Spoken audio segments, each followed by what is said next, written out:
ಆತ್ಮೀಯ H16 news ಅರ್ಥಾತ್ ಹೇ ಸೀತಾರಾಮಗೆ ಸ್ವಾಗತ. ನಾನು ನಿಮ್ಮವ MI ಅಥವಾ ಮಲ್ಲಪ್ಪ ಜೊತೆ.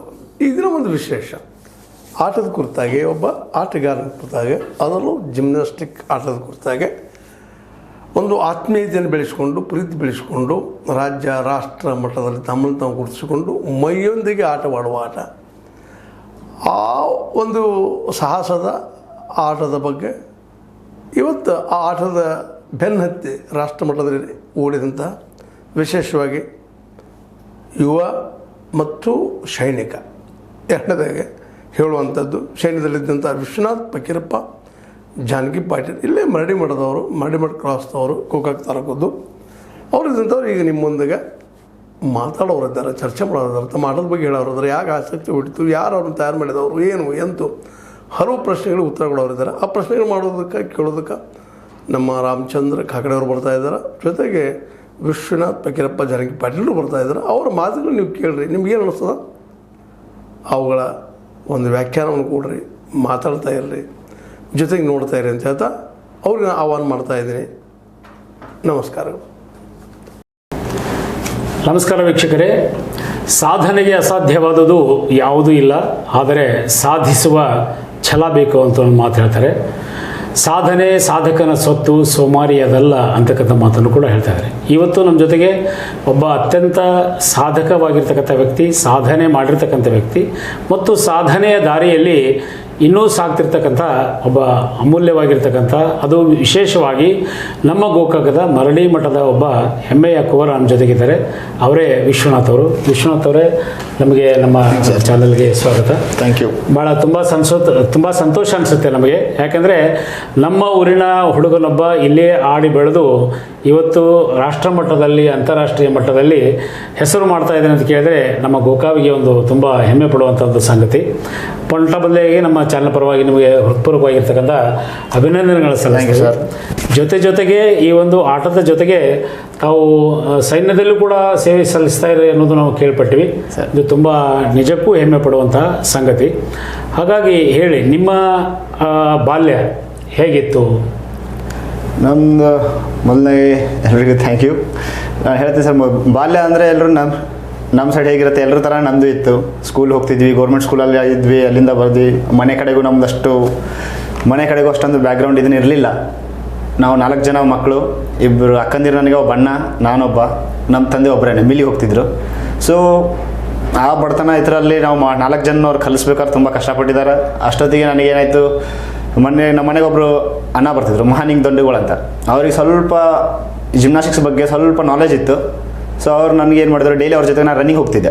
ಅವ್ರು ಹೋಗ್ಬೇಕಾದ್ರೆ ನಾನು ಆ್ಯಕ್ಟಿವಿಟೀಸ್ ನೋಡಿ, ಅದರಲ್ಲೂ ಮತ್ತು ಸ್ಪೀಡು ಅದೆಲ್ಲ ಚೆಕ್ ಮಾಡಿ ಅವ್ರು ತೊಗೊಂಡೋಗಿ ಧಾರವಾಡದಲ್ಲಿ ಸ್ಪೋರ್ಟ್ಸ್ ಅಥಾರಿಟಿ ಆಫ್ ಇಂಡಿಯಾ ಅಂತ ಹಾಸ್ಟೆಲ್ ಇತ್ತು. ಅಲ್ಲಿ 2002ರಲ್ಲಿ ನಾನು ಕರ್ಕೊಂಡು ಹೋದ್ರು ಅವ್ರು ಸಿಲೆಕ್ಷನ್ಗೆ. ನನಗೆ ಗೊತ್ತಿರಲಿಲ್ಲ ಸಿಲೆಕ್ಷನ್ ಏನಿರುತ್ತೆ ಹೇಗೆ ಅಂತ. ನನಗೂ ಅಷ್ಟು ಅವ್ರು ಹೇಳಿದ್ರೆ ಇಲ್ಲಿ ಓಡು. ನಾನು ಸರಿ ಅನ್ಕೊಂಡು ಓಡಿದೆ. ಅಲ್ಲಿಂದ ಸ್ವಲ್ಪ ಬಿಲ್ಡಿಂಗ್ ಮೇಲಿಂದ ಕೆಳಗಡೆ ಮ್ಯಾಟ್ ಗೀಟೆಲ್ಲ ಹಾಕಿ ಜಂಪ್ ಮಾಡೋಕೆ ಹಚ್ಚಿದ್ರು, ಜಂಪ್ ಮಾಡಿದ್ವಿ. ಯಾಕಂದರೆ ನಾವು ಹಳ್ಳಿಯವ್ರು ಗೊತ್ತೇ, ಮರಕೋತಿ ಆಟ ಅದು ಇದಂತ ಆಡ್ತಿದ್ವಿ. ಸೊ ಅದರಿಂದ ಸ್ವಲ್ಪ ಧೈರ್ಯ ಕೆಳಗಡೆ ಜಿಗಿಯೋದಿದ್ದು ಅದರ ಮೇಲೆ. ಸೊ ಅಲ್ಲಿಂದ ಹೋದಾದ ತಕ್ಷಣ ಅಲ್ಲಿ ಸಿಲೆಕ್ಷನ್ ಆಯಿತು. ಆಮೇಲೆ ಅಲ್ಲಿಯವ್ರು ನೋಡಿದರು. ನೆಕ್ಸ್ಟ್ ಒಂದು 6 ತಿಂಗಳು ಬಿಟ್ಟು ಮನೆಗೆ ಲೆಟ್ರ್ ಬಂತು ಮೇಲೆಯಿಂದ ಸಿಲೆಕ್ಷನ್ ಆಗಿದೆ ಅಂತ. ಸೊ ಅಲ್ಲಿಂದ ಮನೆಯವರು ಖುಷಿಪಟ್ಟರು. ಬಟ್ ಚಿಕ್ಕ ವಯಸ್ಸಲ್ಲಿ ಮಕ್ಕಳನ್ನ ಬಿಟ್ಟಿಡ್ಬೇಕಾದ್ರೆ ತಂದೆ ತಾಯಿಗೂ ಕಷ್ಟನೇ. ಬಟ್ ಮನೆ ಕಡೆಗೆ ನೋಡಿ ಅವರು ಸರಿ ಒಬ್ಬನಾದರೂ ಏನಾದರೂ ಸೆಟ್ಲ್ ಆಗಲಿ ಅನ್ನೋ ಕಾರಣಕ್ಕೆ ಅದು ಸೆಂಟ್ರಲ್ ಗೌರ್ಮೆಂಟ್ ಹಾಸ್ಟೆಲ್ ಆಗುತ್ತೆ, ಜೊತೆಗೆ ಸ್ಪೋರ್ಟ್ಸ್. ಅದರಲ್ಲಿ ನಮ್ಮ ಮನೇಲಿ ಯಾರಿಗೂ ಅಷ್ಟೊಂದು ಸ್ಪೋರ್ಟ್ಸ್ ಬಗ್ಗೆ ಇದನ್ನು ಗೊತ್ತಿರಲಿಲ್ಲ. ಅದರಲ್ಲಿ ಮೇನ್ ನಾನು ಆಡೋ ಆಟ ಜಿಮ್ನಾಸ್ಟಿಕ್ಸ್, ಅದಂತೂ ಯಾರಿಗೂ ಗೊತ್ತೇ ಇರಲಿಲ್ಲ. ಸೊ ಕರ್ಕೊಂಡು ಹೋದರು, ಸಿಲೆಕ್ಷನ್ ಆಯಿತು. ಅಲ್ಲಿಂದ ನನ್ನ ಕೆರಿಯರ್ ಶುರು ಆಯಿತು. ಅಲ್ಲೇ ಸ್ಕೂಲ್ ಅಡ್ಮಿಷನ್ನು ಅಲ್ಲೇ ಆಯಿತು. ಮೊದಲನೇ ಸ್ಕೂಲ್ ಅಲ್ಲೇ ಅಡ್ಮಿಷನ್ ಆಗಿದ್ದು ಶಾರದಾ ಸ್ಕೂಲ್ ಅಂತ. 4th ಇಂದ 7th ಅಲ್ಲೇ ಮಾಡಿದೆ. ನೆಕ್ಸ್ಟ್ ಅದೇ ಹಾಸ್ಟೆಲಲ್ಲಿ ಇದಕ್ಕೊಂದೇ ಕಂಟಿನ್ಯೂ ಸ್ಪೋರ್ಟ್ಸ್ ಕಂಟಿನ್ಯೂ ಮಾಡ್ತಾಯಿದ್ದೆ. 1 ವರ್ಷ ಪೂರ ಬೇಸಿಕ್ ಆಯಿತು. ಅದಾದಮೇಲೆ ಕಂಟಿನ್ಯೂ 1 ವರ್ಷ 2003ರಲ್ಲಿ ಅಡ್ಮಿಷನ್ ಹಾಸ್ಟೆಲಿಗೆ ಹೋದೆ. 4ರಿಂದ ನನ್ನ ಕಾಂಪಿಟೇಷನ್ ಕೆರಿಯರ್ ಶುರು ಆಯಿತು. ಸೊ ಅಲ್ಲಿಂದ ಕಂಟಿನ್ಯೂಸ್ ಆಗಿ ಸ್ಟೇಟ್ ಲೆವೆಲ್ ಇಂಡಿವಿಜುವಲ್ ಚಾಂಪಿಯನ್ಸ್ ಆದೆ ಕಂಟಿನ್ಯೂಸ್ ಆಗಿ. ಅಲ್ಲಿಂದ ಮತ್ತೆ 8th ಬಂದೆ. 8th ಬಂದ ತಕ್ಷಣ KPES ಅಂತ ಹೈಸ್ಕೂಲ್ ಇದೆ, ಅಲ್ಲಿ ಮಾಡಿದೆ. ನೆಕ್ಸ್ಟ್ PU ಕಾಲೇಜ್ ಅಂಜುಮನ್ ಅಂತ ಅಲ್ಲಿ ಮಾಡಿದೆ, ಫಸ್ಟ್ ಇಯರ್ ಸೆಕೆಂಡ್ ಇಯರ್. ಮತ್ತು ಅಲ್ಲಿಂದ ಡಿಗ್ರಿ ನಾನು ಮಹಂತ್ ಕಾಲೇಜ್ ಅಂತಿದೆ, ಸೊ ಅಲ್ಲಿ ಡಿಗ್ರಿ ಮಾಡಿಕೊಂಡೆ. ಜೊತೆಗೆ ಸ್ಪೋರ್ಟ್ಸ್ ಕಂಟಿನ್ಯೂ ಇಟ್ಟಿದ್ದೆ. 2004ರಿಂದ 2013ರವರೆಗೂ ಕಂಟಿನ್ಯೂಸ್ ಆಗಿ ನಾನು ಪ್ರತಿ ವರ್ಷ 2 ನ್ಯಾಷನಲ್ಸ್ ಆಡಿದೆ. ಅದರಲ್ಲಿ ಒಳ್ಳೆ ಅಚೀವ್ಮೆಂಟು ತೋರಿಸಿದೆ. ಜೊತೆಗೆ ಸ್ಟೇಟ್ ಲೆವೆಲಲ್ಲಿ ಇಂಡಿವಿಜುವಲ್ ಚಾಂಪಿಯನ್ಸ್ ಆದೆ. ಜಿಮ್ನಾಸ್ಟಿಕ್ಸಲ್ಲಿ ಆ ಟೈಮಲ್ಲಿ 6 ಇವೆಂಟ್ ಇರೋದು, 6ರಲ್ಲೂ ಗೋಲ್ಡು ಇರೋದು, ಇಂಡಿವಿಜುವಲ್ ಚಾಂಪಿಯನ್ ಆಗಿರೋದು. ಸೊ ಇದೇ ಥರ ನಂದು ಕೆರಿಯರ್ ಶುರುವಾಯಿತು. ಒಂದು ಮಾತನ್ನು ಹೇಳಿದ್ರಿ, ಬಡತನದಲ್ಲಿ ಅಂತೇಳಿ. ಕೆಸರಿನಲ್ಲಿ ಬದುಕು ಕಮಲದಂತೆ ಬಾಳು ಅನ್ನೋದೊಂದು ಮಾತು ಹೇಳ್ತಾರೆ. ಈ ಒಬ್ಬ ಸಾಧಕನಿಗೆ ಬಡತನ, ಸಿರಿತನ ಅಥವಾ ಜಾತಿ ಗೀತಿ ಯಾವುದೂ ಸಂಬಂಧ ಬರೋಂಗಿಲ್ಲ ಅನ್ನೋಂಥ ಮಾತನ್ನು ಕೂಡ ತಾವು ಸಾಧಿಸಿ ತೋರಿಸಿದ್ರಿ. ಭಾಳ ಸಂತೋಷ. ಒಂದು ಮಾತಲ್ಲಿ ನಾನು ನಿಮ್ಗೆ ಕೇಳಕ್ಕೆ ಇಚ್ಛಪಡ್ತೀನಿ. ಇವತ್ತು ನಮ್ಮ ದೇಶದಲ್ಲಿ ಸಾಕಷ್ಟು ಕ್ರೀಡೆಗಳಿವೆ, ಆದರೆ ಕ್ರಿಕೆಟ್ಗೆ ಸಿಗುತ್ತಿರ್ತಕ್ಕಂಥ ಒಂದು ಮಹತ್ವ ಅಥವಾ ಮಾನ್ಯತೆ ಅಥವಾ ಜನಪ್ರಿಯತೆ ಇನ್ನುಳಿದ ಕ್ರೀಡೆಗಳಿಗೆ ಸ್ವಲ್ಪ ಕಡಿಮೆ ಏನೋ ಅಂತ ಅನಿಸ್ತದೆ. ಅದರಲ್ಲೂ ಜಿಮ್ನಾಸ್ಟಿಕ್ ಬಗ್ಗೆ, ಅದ್ರ ಬಗ್ಗೆ ನೀವೇನು ಹೇಳ್ತೀರಿ? ಜಿಮ್ನಾಸ್ಟಿಕ್ಕು ಮತ್ತು ನಿಮ್ಮ ಶರೀರಕ್ಕೆ ಏನು? ಜಿಮ್ನಾಸ್ಟಿಕ್ಸ್ ಅಂದರೆ ಏನಾಗುತ್ತೆ ಸರ್, ಜಿಮ್ನಾಸ್ಟಿಕ್ ಮೊದಲನೇದಾಗಿ ಔಟ್ ಆಫ್ ಕಂಟ್ರಿಲಿ ಎಲ್ಲ ಕಡೆಗೂ mother of the game gymnastics ಅಂದರೆ. ಜಿಮ್ನಾಸ್ಟಿಕ್ಸ್ ಇದ್ರೇ ಬೇರೆ ಗೇಮ್, ಆ ಥರ ಮೈಂಡ್ ಸೆಟ್ ಇದೆ ಬೇರೆ ಕಡೆಗೆಲ್ಲ. ಹೀಗಾಗಿ ಅವ್ರ ಅಚೀವ್ಮೆಂಟು ಚೆನ್ನಾಗಿದೆ. ಪ್ರತಿಯೊಂದು ಗೇಮಲ್ಲೂ ತೊಗೊಳ್ರಿ, ಎಷ್ಟು ಒಲಿಂಪಿಕ್ಗೆ ಬಂದರೂ ಹೈಯೆಸ್ಟ್ ಸ್ಟ್ರೆಂತ್ ಎಲ್ಲ ಅವ್ರದ್ದೇ ಇರುತ್ತೆ. ಸೊ ಹೀಗಾಗಿ ಅವರೆಲ್ಲ ಫಸ್ಟು ಸ್ಟಾರ್ಟಿಂಗಲ್ಲಿ 3 ವರ್ಷ ಜಿಮ್ನಾಸ್ಟಿಕ್ಸ್ ಮಾಡಿ ಸರ್ಟಿಫಿಕೇಟ್ ತೊಗೊಂಡು ನೆಕ್ಸ್ಟ್ ಬೇರೆ ಗೇಮ್ಗೆಲ್ಲ ಅಡ್ಮಿಷನ್ ಕೊಡ್ತಾರೆ. ಜಿಮ್ನಾಸ್ಟಿಕ್ಸ್ ಮಾಡಿಲ್ಲ ಅಂದರೆ ಬೇರೆ ಗೇಮ್ಗೆ ಅವರು ಅಡ್ಮಿಷನ್ ಕೊಡೋದೇ ಇಲ್ಲ. ಸೊ ಮೇನ್ ಅಡಿಪಾಯನೇ ಜಿಮ್ನಾಸ್ಟಿಕ್ಸ್. ಅಂದರೆ ಒಂದು ಕ್ರೀಡೆಗೆ ಶರೀರವನ್ನು ಹುರಿಗೊಳಿಸೋದು, ಆ ರೀತಿ ಮಾಡಿದರೆ ಎಲ್ಲ ಕ್ರೀಡೆಗಳು ಬದುಕಬಹುದು. ಹಾಂ ಸರ್, ಅಂದರೆ ಏನಾಗುತ್ತೆ ಜಿಮ್ನಾಸ್ಟಿಕ್ಸಲ್ಲಿ ಸ್ಪೀಡು, ಫ್ಲೆಕ್ಸಿಬಿಲಿಟಿ, ಎಂಡೋರೆನ್ಸ್ ಪ್ರತಿಯೊಂದು ಸಿಗುತ್ತೆ, ಸ್ಟ್ರೆಂತ್ ಎಲ್ಲ ಬರುತ್ತೆ. ಅದೆಲ್ಲ 4 ನಿಮ್ಗೆ ಒಂದೇ ಸರಿ ಬಂದ ತಕ್ಷಣ ನೀವು ಬೇರೆ ಗೇಮಿಗೆ ಈಸಿ ಆಗಿಬಿಡುತ್ತೆ ಯಾವುದೋ ಥರ ಇದ್ರು. ಈಗ ನಿಮ್ಮ ಪ್ರಾರಂಭದ ಹಂತದಲ್ಲಿ ನಿಮ್ಮ ಬ್ರದರು, ನಿಮ್ಮ ತಂದೆ ಮತ್ತು ಪ್ರಾಥಮಿಕ ಹಂತದಲ್ಲಿ ನಿಮಗೆಲ್ಲ ಭಾಳಷ್ಟು ಸಹಾಯ ಮಾಡಿದ್ರು ಅಂತ ಹೇಳಿ ನೆನೆಸ್ಕೊಂಡ್ರೆ ತುಂಬ ಖುಷಿ ಆಗುತ್ತೆ. ಪ್ರಾರಂಭ ಹಂತದಲ್ಲಿ ಅವರಿದ್ರೇ ಬರೋದು. ಅದನ್ನು ಬಿಟ್ಟು ಈ ಒಂದು ನ್ಯಾಷನಲ್ ಲೆವೆಲ್ಗೆ ನೀವು ಇವತ್ತು ಹೋಗಿದ್ರಿ, ಅಂತಾರಾಷ್ಟ್ರೀಯ ಮಟ್ಟಕ್ಕೆ ಹೋಗಿದ್ರಿ. ಈಗ ನೆನೆಸ್ಕೋಬೇಕಾದ್ರೆ ನೀವು ಯಾರು ನೆನೆಸ್ಕೊತೀರಿ? ಸರ್, ಮೊದಲನೇದಾಗೊಂದು ಅಶೋಕ್ ಮೋಟೆಬೆನ್ನೂರು ಅಂತ ನಮ್ಮ ಕೋಚ್ ಇದ್ದಾರೆ ಸಾಯಿಲಿ. ಸೊ ನಂದು ಬೇಸಿಕ್ ಶುರು ಮತ್ಲಬ್ ಮೇನ್ ಜಿಮ್ನಾಸ್ಟಿಕ್ ಕೆರಿಯರ್ ಶುರುವಾಗಿದ್ದೆ ಅವರಿಂದ. ಈ ಥರ ಮಾಡಬೇಕು, ಇದು ಪ್ರತಿಯೊಂದು ಗೈಡೆನ್ಸ್ ನನಗೆ ಜಾಬ್ ಸಿಗೋವರೆಗೂ ನಾನು ಪ್ರತಿಯೊಂದು ಬೆನ್ನೆಲುಬಾಗಿ ಗೈಡೆನ್ಸ್ ಕೊಟ್ಟು ಚೆನ್ನಾಗಿ ಪ್ರಾಕ್ಟೀಸ್ ಎಲ್ಲ ಮಾಡಿಸಿ, ಕಾಂಪಿಟೇಷನ್ ಹೋದ್ರು ಅವ್ರು ನಮ್ಮ ಜೊತೆಗೆ ಬರೋರು, ಎಲ್ಲ ಅಚೀವ್ಮೆಂಟ್ಗೂ ಅವರೇ ನಮಗೆ ಇದನ್ನು ಸಹಾಯ ಮಾಡಿದ್ದು. ಸೊ ಅಲ್ಲಿಂದ ನೆಕ್ಸ್ಟ್ ನಾನು ಹೋಗಿದ್ದು ಆರ್ಮಿಗೆ ಹೋದೆ, ಸ್ಪೋರ್ಟ್ಸ್ ಕೂಟ ಮೇಲೇ. ಈಗ ಸ್ಪೋರ್ಟ್ಸ್ ನಾನು ಚೆನ್ನಾಗಿ ಮಾಡ್ತಿದ್ದೆ ಅನ್ನೋದಕ್ಕೆ ಅದೇ ನನ್ನ ಕೈ ಹಿಡಿತು. ಎಲ್ಲರ ಥರ ನಾನು ಟಾಪ್ ರ್ಯಾಂಕಿಂಗ್ ಸ್ಟೂಡೆಂಟ್ ಅಂತೂ ಅಲ್ಲ. ಮೊದಲನೇದಾಗಿ ನಾನು ಸ್ಪೋರ್ಟ್ಸ್ ಯಾಕಂದರೆ 2 ಬ್ಯಾಲೆನ್ಸ್ ಮಾಡೋದು ಸ್ವಲ್ಪ ಕಷ್ಟ ಆಗುತ್ತೆ. ಅದರಲ್ಲೂ ಒಂದು ಹಾಸ್ಟೆಲಲ್ಲಿ ಇದ್ಕೊಂಡು ಬ್ಯಾಲೆನ್ಸ್ ಮಾಡೋದು ತುಂಬ ಕಷ್ಟ ಆಗುತ್ತೆ. ಆವಾಗ ನಾನು ಸ್ಪೋರ್ಟ್ಸ್ ಚೆನ್ನಾಗಿ ಚಾಯ್ಸ್ ಮಾಡಿಕೊಂಡೆ. ಸ್ಪೋರ್ಟ್ಸ್ ಮಾಡಿ ಸ್ಪೋರ್ಟ್ಸ್ ಕೂಟ ಮೇಲೆ ಜಾಬ್ ಆದ ತಕ್ಷಣ ಆರ್ಮಿಲಿ ಹೋದೆ. ಅಲ್ಲಿ ಹರ್ಷ್ ಎ ಅಂತ ಒಬ್ಬರು ಇದ್ರು ಕೋಚ್, ಆಸ್ ಎ ಸುಬೇದಾರ್ ಅವರು. ಆ ಟೈಮಲ್ಲಿ ಅವರು ನನ್ನ ಸೆಲೆಕ್ಷನ್ ಮಾಡಿ, ನನ್ನ ಗೇಮ್ ಎಲ್ಲ ನೋಡಿ ನನಗೆ ಚೆನ್ನಾಗಿ ಸಪೋರ್ಟ್ ಮಾಡಿ, ಅಲ್ಲಿಂದ ನನಗೆ ಕಂಟಿನ್ಯೂ ಶುರುವಾಯಿತು. ಈಗ ನಾನು ಟ್ರಾಂಪೋಲಿನ್ ಮಾಡ್ತಾಯಿದ್ದೀನಿ. ಟ್ರಾಂಪೋಲಿನ್ ಗೇಮಲ್ಲಿ ನಮ್ಮ ಸೀನಿಯರ್ ಇದ್ದಾರೆ, ಮನ್ನು ಮುರಳಿ ಅಂತ. ಅವರು ಪ್ರೆಸೆಂಟ್ ಇವಾಗ ಸುಬೇದಾರ್ ಇದ್ದಾರೆ. ಸೊ ಇವಾಗ ಪ್ರೆಸೆಂಟ್ ಅದ್ರ ಜೊತೆಗೆ ಈಗ ರೀಸೆಂಟಾಗಿ ಅವರು ಟ್ರಾಂಪೋಲಿನ್ ಪ್ರೆಸಿಡೆಂಟ್ ಆಗಿನೂ ಚಾಯ್ಸ್ ಆಗಿದ್ದಾರೆ, ಸಿಲೆಕ್ಷನ್ ಆಯ್ತು ಅವ್ರದ್ದು. ಇವಾಗ presently Indian trampoline president ಅವರೇನೆ. So ಅವ್ರ ಅಂಡರಲ್ಲಿ ನಾವು ಪ್ರಾಕ್ಟೀಸ್ ಮಾಡೋಕ್ಕೆ ನಾನು ಹೆಮ್ಮೆ ಪಡ್ತೀನಿ. ಈ ಅಚೀವ್ಮೆಂಟಿಗೆ ಅವರೇ ಕಾರಣ ಆಗ್ತಾರೆ ಒಂದು. ಈಗ ಜಿಮ್ನಾಸ್ಟಿಕ್ ಅಂದ ತಕ್ಷಣ ಜಿಮ್ನಾಸ್ಟಿಕ್ನಲ್ಲಿ ಬೇರೆ ಬೇರೆ ಪ್ರಕಾರಗಳ ಇದಾವೆ ಅಂತ ನಾವು ಕೇಳ್ಬೇಕು ಸರ್. ಒಂದು ಜಿಮ್ನಾಸ್ಟಿಕ್ನಲ್ಲಿ ಅವರ ಶರೀರಕ್ಕೆ ಹೊಂದ್ಕೊಳ್ಳುವಂಗೆ ಬೇರೆ ಬೇರೆ ಮಾಡ್ಕೊಳ್ಳುವಂಥ ಚಾನ್ಸಸ್ ಇದೆಯಾ? ಹಾಗೆ ಹಾಂ ಸರ್, ಹೇಗಿದೆ ಸರ್, ಮೇನ್ ಜಿಮ್ನಾಸ್ಟಿಕ್ಸ್ ಅಂದರೆ ಅದರಲ್ಲಿ 6 ಇವೆಂಟ್ ಬರುತ್ತೆ ಜಿಮ್ನಾಸ್ಟಿಕ್ಸಲ್ಲೇ. ಜಿಮ್ನಾಸ್ಟಿಕ್ ಒಂದು ಗೇಮು, ಅದರಲ್ಲಿ 6 ಇವೆಂಟ್ ಅಂದರೆ ಒಂದು ಆರ್ಟಿಸ್ಟಿಕ್, ಎರಡನೇದು acrobatic, next trampoline, tumbling, aerobic, rhythmic. ಅದರಲ್ಲೂ ಹುಡುಗಿರಿಗಂತಾನೆ ಆರ್ಟಿಸ್ಟಿಕ್, ಆಕ್ರೋಬ್ಯಾಟಿಕ್, ಆಮೇಲೆ ರಿದಮಿಕ್, ಏರೋಬಿಕ್, ಇದು ಮೇನ್ ಗೇಮ್. ಆಮೇಲೆ ಟ್ರಾಂಪೋಲಿನ್, ಈ ಗೇಮ್ಗಳು ಅವ್ರಿಗೆ ಇದನ್ನ ಆಗುತ್ತೆ. ಸೊ ಅದರಲ್ಲಿ ಮತ್ತೆ ಸರ್ ಆರ್ಟಿಸ್ಟಿಕಲ್ಲೇ 6 ಇವೆಂಟ್ ಬರುತ್ತೆ. ಆರ್ಟಿಸ್ಟಿಕ್ ಅಂತ ಮೇನ್ ಇವೆಂಟ್ ಇದೆ, ಜಿಮ್ನಾಸ್ಟಿಕ್ಸ್ ಮೇನ್ ಇವೆಂಟ್ ಅದು. ಯಾವ್ದು ಆಯ್ಕೆ ಮಾಡ್ಕೊಂಡಿದ್ದೀವಿ ಸರ್? ಮುಂಚೆಯಿಂದ ನಾನು ಆರ್ಟಿಸ್ಟಿಕ್ ಮಾಡ್ತಿದ್ದೆ. ಮಧ್ಯದಲ್ಲಿ ನನಗೆ ಸ್ವಲ್ಪ ಇಂಜುರಿ ಆಯಿತು, ನೀ ಇಂಜುರಿ ಆಗಿ ACL PCL ನಾನು ಇಂಜುರಿ ಮಾಡಿಕೊಂಡು, ಸೊ ಆಮೇಲೆ ನನಗೆ ಡಾಕ್ಟ್ರು ಸಲಹೆಗಳು ತೊಗೊಂಡು ಅಲ್ಲಿ ನಾನು ಟ್ರಾಂಪೋಲಿನ್ ಚಾಯ್ಸ್ ಮಾಡಿದ್ದೀನಿ. ಈ ಒಂದು ಭಾಗದಲ್ಲಿ ಅತ್ಯಂತ ಟಫೆಸ್ಟ್ ಅಂತ ಯಾವ್ದು ಅನಿಸ್ತದೆ ಸರ್? ಟಫೆಸ್ಟ್ ಅಂತ ಎಲ್ಲರೂ ಇದನ್ನಾಗುತ್ತೆ, ಬಟ್ ಮೇನ್ ಆಗಿ ಟ್ರಾಂಪೋಲಿನ್ ಅನಿಸುತ್ತೆ. ಯಾಕಂದರೆ ಪ್ರತಿ ಜಂಪ್ ನಾವೇನು ಜಂಪ್ ಮಾಡ್ತೀವಿ, ಈಗ ಅಂದ್ಕೊಳ್ಳಿ ನನ್ನ ಬಾಡಿ ವೇಟ್ ಇಲ್ಲಾಂದ್ರೆ ಒಂದು 50 kg ಇದೆ, ಪ್ರತಿ ಜಂಪಲ್ಲೂ ಇಂಟು 10 ಆಗುತ್ತೆ. ಜೊತೆಗೆ ನಮ್ಮ ಮೈ ಜೊತೆಗೆ ನಾವು ಆಟ ಆಡ್ಬೇಕು, ಬೇರೆ ಯಾವ ಇದನ್ನು ತೊಗೊಂಡು ಆಡೋಂಗಿಲ್ಲ.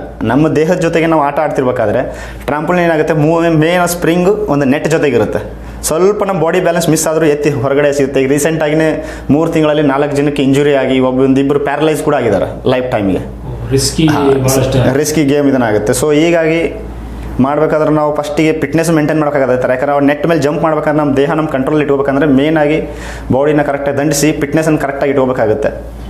ಫಿಟ್ನೆಸ್ ಅಂದ ತಕ್ಷಣ ನೆನಪಾಯಿತು, ನಮ್ಮ ಎಲ್ಲ ಒಂದು ಆಟಗಳಿಗೂ ಕೂಡ ಅದು ಫಿಟ್ನೆಸ್ ಅನ್ನೋದು ಬಹಳ ಮಹತ್ವದ್ದು.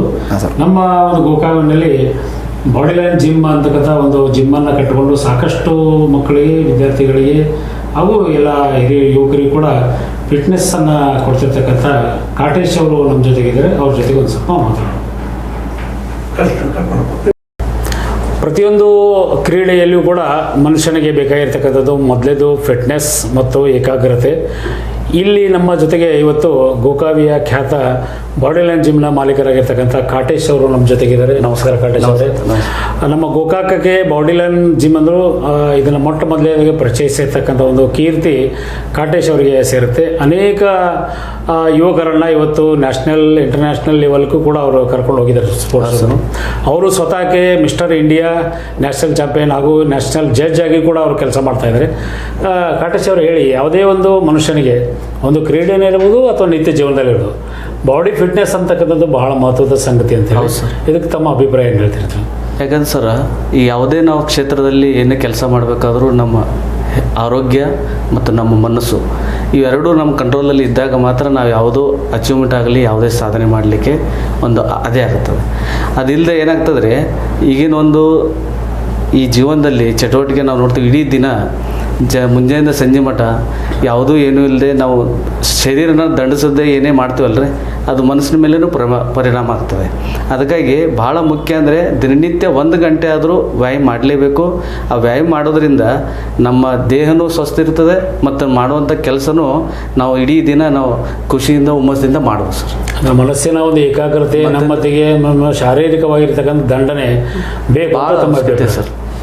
ಆ ಬಾಡಿ ಲೈನ್ ಜಿಮ್ ಮಾಡೋದ್ರ ಮೂಲಕವಾಗಿ ಅನೇಕ ಬಾಡಿ ಬಿಲ್ಡರ್ಸ್ನು ನಿರ್ಮಾಣ ಮಾಡಿದ್ದಾರೆ. ನಿಮ್ಮ ಶಿಷ್ಯಂದರು ಒಂದೇ ಮಾತಲ್ಲಿ ಹೇಳೋದಾದರೆ ಯಾವ ಲೆವೆಲ್ದಲ್ಲಿ ಕೆಲಸ? ನಮ್ಮ ಈಗ ಬಾಡಿ ಬಿಲ್ಡಿಂಗ್ ತರಬೇತಿಯಲ್ಲಿ ಸುಮಾರಾಗಿ ನನ್ನ ಅನ್ಸೋ ಮಟ್ಟಿಗೆ ಒಂದು 15,000 ಮೇಲ್ಪಟ್ಟು ನಾನು ಟ್ರೈನಿಂಗ್ ಕೊಟ್ಟಿರ್ಬೋದು ಸರ್. 15,000 ಮೇಲ್ಪಟ್ಟು ಯುವಕರನ್ನು ನಾನು ಟ್ರೈನಿಂಗ್ ಕೊಟ್ಟಿದ್ದೀನಿ. ಆಮೇಲೆ ಅದರಲ್ಲಿ ವಿಶೇಷವಾಗಿ ಮುಖ್ಯವಾಗಿ ಸ್ಟೇಟ್ ಲೆವೆಲ್, ನ್ಯಾಷನಲ್ ಲೆವೆಲ್, ಆಮೇಲೆ ಡಿಸ್ಟಿಕ್ ಲೆವೆಲ್, ಆಮೇಲೆ ಬೆಳಗಾವಿ ಲೆವೆಲ್, ಈ ಕಾಂಪಿಟೇಷನ್ನಲ್ಲಿ ನಮ್ಮ ಸುಮಾರು 30-40 ಜನ ರೆಗ್ಯುಲರ್ ಕಾಂಪಿಟೇಷನ್ ಹೋಗ್ತಾರೆ ಸರ್. ಅದಾದ ನಂತರ ನ್ಯಾಷನಲ್ಲು 3 ಜನ ನ್ಯಾಷನಲ್ ಮಟ್ಟ ಹೋಗಿ ಬಂದಿದ್ದಾರೆ. ಒಬ್ಬ 5th, ಒಬ್ಬ 4th, 3rd ರ್ಯಾಂಕ್ ತೊಗೊಂಡಿದ್ದಾರೆ ಸರ್. ನಮ್ಮ ಗೋಕಾಕ ನಾಡಿನ ಹೆಸರು ತೊಗೊಂಡಿದ್ದಾರೆ. ಧನ್ಯವಾದಗಳು ಕಾಟೇಶ್ ಅವರು. ಇದಿತ್ತು ಕಾಟೇಶ್ ಅವರ ಒಂದು ಅಭಿಪ್ರಾಯ. ಯಾವುದೇ ಒಂದು ವ್ಯಕ್ತಿ ಸ್ಪೋರ್ಟ್ಸ್ನಲ್ಲಿ ಆಗ್ಬೋದು ಅಥವಾ ನಿತ್ಯ ಜೀವನದಲ್ಲಿ ಆಗ್ಬೋದು, ಶಾರೀರಿಕವಾಗಿರ್ತಕ್ಕಂಥ ದಂಡನೆ ಜೊತೆಗೆ ಅಥವಾ ವ್ಯಾಯಾಮ ಮಾಡಿದರೆ ಮಾನಸಿಕವಾಗಿ ಕೂಡ ಸದೃಢವಾಗಿರ್ಬೋದು ಅಂತ ಮಾತನ್ನು ಕೂಡ ಕಾಟೇಶ್ ಅವರು ಹೇಳಿದ್ದಾರೆ. ಕಾಟೇಶ್ ಅವರಿಗೆ ತುಂಬ ಧನ್ಯವಾದಗಳು. ಓಕೆ, ಕಾಟೇಶ್ ಅವರು ಹೇಳಿದಾಗೆ ನಮ್ಮ ಎಲ್ಲ ಕಾರ್ಯಗಳಿಗೆ ಒಂದು ಶಾರೀರಿಕವಾಗಿರ್ತಕ್ಕಂಥ ವ್ಯಾಯಾಮ ಬೇಕು ಅಂತಕ್ಕಂಥ ಮಾತನ್ನು ಭಾಳ ಚೆನ್ನಾಗಿ ಹೇಳಿದರು. ಎಲ್ಲವನ್ನು ತಾವು ಪಡ್ಕೊಂಡು ಒಂದು ಹಂತಕ್ಕೆ ಬಂದಿದ್ರಿ. ನಂದು ಒಂದು ಪ್ರಶ್ನೆ ಅಂತಂದರೆ, ನ್ಯಾಷನಲ್ ಲೆವೆಲ್ನಲ್ಲಿ ನೀವು ರ್ಯಾಂಕ್ ಪಡೆದಿರ್ತಕ್ಕಂಥ ಸಂದರ್ಭದಲ್ಲಿ ಅನೌನ್ಸ್ ಮಾಡಿದಾಗ ಆ ಸಂದರ್ಭದಲ್ಲಿ ನಿಮ್ಮ ಮನಸ್ಸಲ್ಲಿ ಬಂದಿರತಕ್ಕಂಥ ಭಾವನೆ ಏನು? ಯಾರನ್ನು ನೆನೆಸ್ಕೊಂಡ್ರಿ ಯಾವಾಗ? ಸರ್, ಮೊದಲನೇದಾಗಿ ತುಂಬ ಖುಷಿ ಆಯ್ತು ನನಗೆ.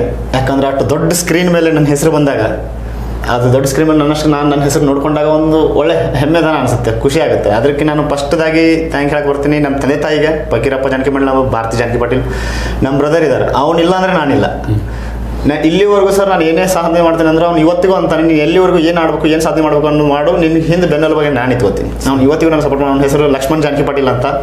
ಸೊ ಅಂಥ ಬ್ರದರ್, ಅಂಥ ತಂದೆ ತಾಯಿ ಸಿಕ್ಕಿದ್ದಕ್ಕೆ ನಾನು ತುಂಬ ಖುಷಿ ಪಡ್ತೀನಿ. ಜೊತೆಗೆ ನಮ್ಮ ಸಿಸ್ಟರ್ಸ್ ಹಂಗೆ, ನಮ್ಮ 2 ಅಕ್ಕಂದಿರು ಕಾಲ್ ಮಾಡಿ ನನಗೆ ಹೇಳ್ತಾ ಇರ್ತಾರೆ, ಆಡ್ಬೇಕಾದ್ರೆ ಹುಷಾರಾಗಿ ಆಡು, ಚೆನ್ನಾಗಿ ಆಡ್ತಾ ಇದೆಯಾ, ಇನ್ನೂ ಚೆನ್ನಾಗಿ ಅಚೀವ್ಮೆಂಟ್ ಮಾಡು, ಬಟ್ ಹುಷಾರಾಗಿ ಆಡು ಅಂತ.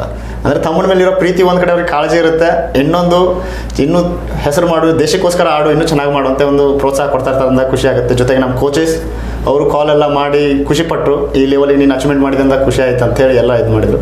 ಸೊ ಆ ಟೈಮಲ್ಲಿ ಸರಿ, ಈಗಿನ ಒಂದು ದಿನಮಾನದಲ್ಲಿ ಆಟ ಅಂತಂದ ತಕ್ಷಣ ಎಲ್ಲ ಯುವಕರಲ್ಲಿ ಅಥವಾ ಹುಡುಗರಲ್ಲಿ ಕ್ರಿಕೆಟ್ ಅಂತಕ್ಕಂಥ ಬಂದ್ಬಿಡ್ತದೆ. ಆದರೆ ಈ ನಮ್ಮ ದೇಶದಲ್ಲಿ ಅಥವಾ ವಿದೇಶದಲ್ಲಿ ಸಾಕಷ್ಟು ಬೇರೆ ಬೇರೆ ಬೇರೆ ಥರದಾಗಿರ್ತಕ್ಕಂಥ ಕ್ರೀಡೆಗಳು ಇದ್ದಾವೆ. ಆ ಒಂದು ಸಂದರ್ಭದಲ್ಲಿ ಒಂದು ಯುವಕರಿಗೆ ಅಥವಾ ಮಕ್ಕಳಿಗೆ ನೀವೇನು ಹೇಳೋಕ್ಕೆ ಇಷ್ಟಪಡ್ತೀರಿ? ಸರ್, ನಾನು ಹೇಳೋಕ್ಕೆ ಇಷ್ಟಪಡೋದಂದರೆ, ಯಾವುದೇ ಗೇಮ್ ಅಂತ ನಾನು ಇಂಡಿವಿಜುವಲ್ ಹೆಸರು ಹೇಳಕ್ಕೆ ಇಷ್ಟಪಡಲ್ಲ. ಅದು ಒಂದೇ ಗೇಮ್ ಅಂತ ನಾವು ಹೇಳಕ್ಕೆ ಹೋಗ್ಬಾರ್ದು. ಪ್ರತಿಯೊಂದು ತುಂಬ ಗೇಮ್ ಇದಾವೆ ನಮಗೆ. ಯಾಕಂದ್ರೆ ಪ್ರತಿ ಸರಿ ನಾವು ಅದೇ ಗೇಮ್ನ ಆಡ್ಬೇಕಾದ್ರೆ ಎಫರ್ಟ್ ಮಾಡೋಕ್ಕಾಗಲ್ಲ. ಸೊ ನಮ್ಮ ಬಾಡಿನೂ ಆ ಲೆವೆಲ್ಗೆ ಸೂಟ್ ಆಗಲ್ಲ. ಯಾಕಂದರೆ ಅಷ್ಟು ಕಾಸ್ಟ್ಲಿ ಗೇಮ್ ಆಗಿರ್ತವೆ, ಅಷ್ಟು ಇದನ್ನ ಇರುತ್ತೆ, ಅದನ್ನೆಲ್ಲ ನೋಡ್ಕೋಬೇಕಾಗುತ್ತೆ. ಜೊತೆಗೆ ಡಯಟ್, ನೀವು ಹೆಂಗೆ ಸ್ಪೋರ್ಟ್ಸ್ ಬೆಳೆಸ್ತಾ ಹೋಗ್ತೀರಿ ಆ ಥರ ನಿಮ್ಗೆ ಡಯಟ್, ರೆಸ್ಟ್, ಪ್ರಾಪರ್ ಪ್ರಾಕ್ಟೀಸ್, ಈ 3 ಮೇನ್ ಬೇಕಾಗುತ್ತೆ. ಆ ಟೈಮಲ್ಲಿ ನಿಮಗೆ ಏನು ಅವೈಲೇಬಲ್ ಇದೆ ಅದನ್ನ ನೋಡ್ಕೋಬೇಕು. ಫಸ್ಟ್ ನಿಮ್ಮ ದೇಹ ಯಾವುದಕ್ಕೆ ಹೊಂದ್ಕೊಳ್ಳುತ್ತೆ. ಇಲ್ಲ ಈಗ ಕ್ರಿಕೆಟ್ ಇದೆ, ಹ್ಯಾಂಡ್ಬಾಲ್ ಇದೆ, ಬಾಸ್ಕೆಟ್ಬಾಲ್ ಇದೆ, ಎಲ್ಲರೂ ಕ್ರಿಕೆಟ್ ಕಡೆಗೆ ಹೋಗ್ತಿರ್ಬೇಕಾದ್ರೆ ಪ್ರತಿಯೊಬ್ಬರಿಗೂ ಸಾಧನೆ ಮಾಡೋಕ್ಕಾಗಲ್ಲ. ಯಾಕಂದ್ರೆ ಅದಕ್ಕೆ ಒಳ್ಳೆ ಅಕಾಡೆಮಿ ಬೇಕಾಗುತ್ತೆ, ಒಳ್ಳೆ ಕೋಚ್ ಇದು ಮಾಡಬೇಕಾಗುತ್ತೆ, ಅದಕ್ಕೆ ಬೇಕಂತ ಫೀಸ್ ತುಂಬಬೇಕಾಗುತ್ತೆ. ಅದೆಲ್ಲ ಎಲ್ಲರೂ ಪ್ರತಿಯೊಬ್ಬರಿಗೆ ಆಗಿ ಬರಲ್ಲ. ಸೊ ಆ ಟೈಮಲ್ಲಿ ಇಂಡಿವಿಜುವಲ್ ಗೇಮ್ಸ್ ಇರುತ್ತೆ. ನಿಮ್ಮದು ಸ್ವಂತ ಪ್ರಯತ್ನ, ಎಷ್ಟು ನೀವು ಪ್ರಯತ್ನ ಮಾಡ್ತೀರಿ, ಎಷ್ಟು ನೀವು ಹಾರ್ಡ್ ವರ್ಕ್ ಮಾಡ್ತೀರಿ, ಅದ್ರ ಮೇಲೆ ನಿಮಗೆ ವಾಪಸ್ ಅದೇ ರಿಸಲ್ಟ್ ಸಿಗುತ್ತೆ. ಅದನ್ನು ಬಿಟ್ಟು ನೀವು ಇಲ್ಲ ನಾನು ಅದನ್ನು ಮಾಡಿದ್ರೆ ಆಗುತ್ತೆ, ಯಾಕಂದ್ರೆ ಅದು ಕ್ರೇಜಲ್ಲಿ ಇದೆ ಅಂತ ನೀವು ಅದ್ರ ಹಿಂದೆ ಬೆನ್ನು ಹತ್ತಿದ್ರೆ ಅದು ನಿಮಗೆ ಸಿಗಲ್ಲ. ಯಾವುದನ್ನಿಲ್ಲ ನಿಮ್ಗೆ ಯಾವ್ದು ಅಳವಡಿಸ್ಕೊಡ್ತೀರಿ ಅದನ್ನು ನೀವು ಕ್ರೇಜಲ್ಲಿ ತೊಗೊಂಡು ಮಾಡೋಕ್ಕೆ ಶುರು ಮಾಡಿದ್ರೆ ನೀವು ಸಕ್ಸಸ್ ಕಂಡೇ ಕಾಣ್ತೀರಿ ಅನ್ನೋದು ನನ್ನ ಅಭಿಪ್ರಾಯ. ಒಳ್ಳೆಯ ಅಭಿಪ್ರಾಯವನ್ನು ಹೇಳಿದ್ರಿ. ಕೊನೆಯದಾಗಿ ಒಂದು ಪ್ರಶ್ನೆ ಏನಂತಂದರೆ, ಯಾವುದೇ ಒಬ್ಬ ಮನುಷ್ಯನಿಗೆ ಸಾಧನೆ ಮಾಡುವಂಥ ವಿಷಯ ಅವನಿಗೆ ಕೊನೆ ಇಲ್ಲ. ಈಗ ನೀವು ಇಡೀ ಭಾರತದಲ್ಲಿ ಪ್ರಚಲಿತ ಆಗಿರ್ಬೋದು, ನಿಮ್ಮ ಮುಂದಿನ ಗುರಿ ಏನು? ಸರ್ ನಂದು ಇಲ್ಲಿವರೆಗೂ ಏನು ಆಡಿದ್ದೀನಿ ಅದು ಒಂದು ಸೈಡ್ಗೆ ಆದರೆ ಇನ್ನು ಮುಂದೆ ಬರೋ ಆಟಗಳು ವರ್ಲ್ಡ್ ಕಪ್ ಇದೆ, ವರ್ಲ್ಡ್ ಚಾಂಪಿಯನ್ಶಿಪ್ ಇದೆ, ನೆಕ್ಸ್ಟ್ ಏಷ್ಯನ್ ಗೇಮ್ಸ್ ಎಷ್ಟಾಗುತ್ತೋ ಕಂಪಲ್ಸರಿ. ಯಾಕಂದರೆ ನಮ್ದು ಏನಾಗುತ್ತೆ ಜಿಮ್ನಾಸ್ಟಿಕ್ಸ್ ಎಲ್ಲ ಅಲೈಡ್ ಗೇಮ್ ಅಂದ ತಕ್ಷಣ ಸೊ ಸ್ವಲ್ಪ ಸ್ಪಾನ್ಸರ್ಶಿಪ್ ಕಮ್ಮಿ. ಸೊ ನಾನು ಅದನ್ನೇ ಇವಾಗ ಟಾರ್ಗೆಟ್ ಮಾಡಿಕೊಂಡು ಎಷ್ಟಾಗುತ್ತೆ ನಮ್ಮ ಕಡೆಯಿಂದ ಮಾಡಿ ದೇಶಕ್ಕೋಸ್ಕರ ಎಷ್ಟಾಗುತ್ತೋ ಅಷ್ಟು ಆಡಬೇಕನ್ನೋ ಪ್ರಯತ್ನದಲ್ಲಿದ್ದೀನಿ. ಜೊತೆಗೆ ನಾರ್ಮಲ್ ಪಾರ್ಟಿಸಿಪೇಷನ್ ಅಲ್ಲ, ಮೆಡಲ್ ತರೋಬೇಕು ಅನ್ನೋ ಒಂದು ಈ ಥರ ಹುಮ್ಮಸ್ಸಲ್ಲಿದ್ದೀನಿ. ಸೊ ಎಷ್ಟಾಗುತ್ತೆ ಇನ್ನೂ ಬಿಡಲ್ಲ, ನಾನು ಎಲ್ಲಿವರೆಗೂ ಆಗುತ್ತೆ ಅಲ್ಲಿ ಥರ ಮಾಡ್ತಾನೆ ಇರ್ತೀನಿ ಅಂತ ಹೇಳಕ್ಕೆ ಇಷ್ಟಪಡ್ತೀನಿ ಸರ್. ತುಂಬ ಸಂತೋಷ ಸರ್. ನಿಮ್ಮ ಈ ಒಂದು ಛಲದ ಮಾತು ನಮಗೆ ಕೂಡ ಭಾಳಷ್ಟು ಹುಮ್ಮಸ್ಸನ್ನು ನೀಡುತ್ತೆ. ವಿಶ್ವನಾಥ್, ನೀವು ಯಾವಾಗಲೂ ಕೂಡ ನಮ್ಮ ಗೋಕಾವಿಯ ಒಂದು ಹೆಸರನ್ನು ವಿಶ್ವಕ್ಕೆ ನಾಥ ಆಗಬೇಕು, ಅಂದರೆ ವಿಶ್ವಕ್ಕೆ ಒಬ್ಬ ಒಳ್ಳೆಯ ಜಿಮ್ನಾಸ್ಟಿಕ್ ಪ್ಲೇಯರ್ ಆಗಬೇಕು. ನಮ್ಮ ಚಾನಲಲ್ಲೆಲ್ಲ ವೀಕ್ಷಕರ ಪರವಾಗಿ, ನಮ್ಮ ಗೋಕಾವಿ ನಾಡಿನ ಸಮಸ್ತ ನಾಡಿನ ಎಲ್ಲ ಜನರ ಪರವಾಗಿ ನಾವು ಹಾರ್ದಿಕವಾಗಿರ್ತಕ್ಕಂಥ ಒಂದು ಶುಭಾಶಯಗಳನ್ನು, ಅಭಿನಂದನೆ ಹೇಳ್ತೀವಿ. ನಿಮ್ಮ ಒಂದು ಏನು ಯೋಚನೆ ಮತ್ತು ಯೋಜನೆ ಇದೆ, ಆ ಯೋಚನೆ ಮತ್ತು ಯೋಜನೆಗಳು ಕೈಗೂಡಲಿ ಮತ್ತು ಅಂತಾರಾಷ್ಟ್ರೀಯ ಮಟ್ಟದಲ್ಲಿ ಇನ್ನೂ ಅನೇಕ ಸಾಧನೆಗಳನ್ನು ತಾವು ಮಾಡಿ ನಮ್ಮ ಗೋಕಾವಿ ನಾಡಿನ ಹೆಸರನ್ನು ಜಗತ್ತಿನ ಬಾನೆತ್ತರಕ್ಕೆ ಹಾರಿಸುವಂಥ ಒಂದು ಧೈರ್ಯ, ಒಂದು ಶಕ್ತಿಯನ್ನು ತಾಯಿ ನಿಮಗೆಲ್ಲರೂ ಕೂಡ ನೀಡಲಿ. ಮನೆಯವರ ಆಶೀರ್ವಾದನೂ ಕೂಡ ನಿಮಗಿರಲಿ. ವಿಶೇಷವಾಗಿ ನಮ್ಮೆಲ್ಲ ವೀಕ್ಷಕರ ಆಶೀರ್ವಾದ ಇಂಥ ಒಬ್ಬ ಹಳ್ಳಿಯ ಪ್ರತಿಭೆಯ ಮೇಲೆ ಯಾವತ್ತೂ ಇರಲಿ ಅಂತ ಹೇಳಿ ಆಶಿಸಿ ಇಲ್ಲಿವರೆಗೆ ತಾವು ಬಂದು ನಮ್ಮ ಒಂದು ಇದಕ್ಕೆ ನೀವು ಸಂದರ್ಶನ ನೀಡಿ ತಮಗೆ ನಮ್ಮ ವೀಕ್ಷಕರ ಪರವಾಗಿ, ನಮ್ಮ ಚಾನಲ್ ಪರವಾಗಿ ನಿಮಗೆ ಹೃತ್ಪೂರ್ವಕವಾಗಿರ್ತಕ್ಕಂಥ ಧನ್ಯವಾದಗಳು. Thank you.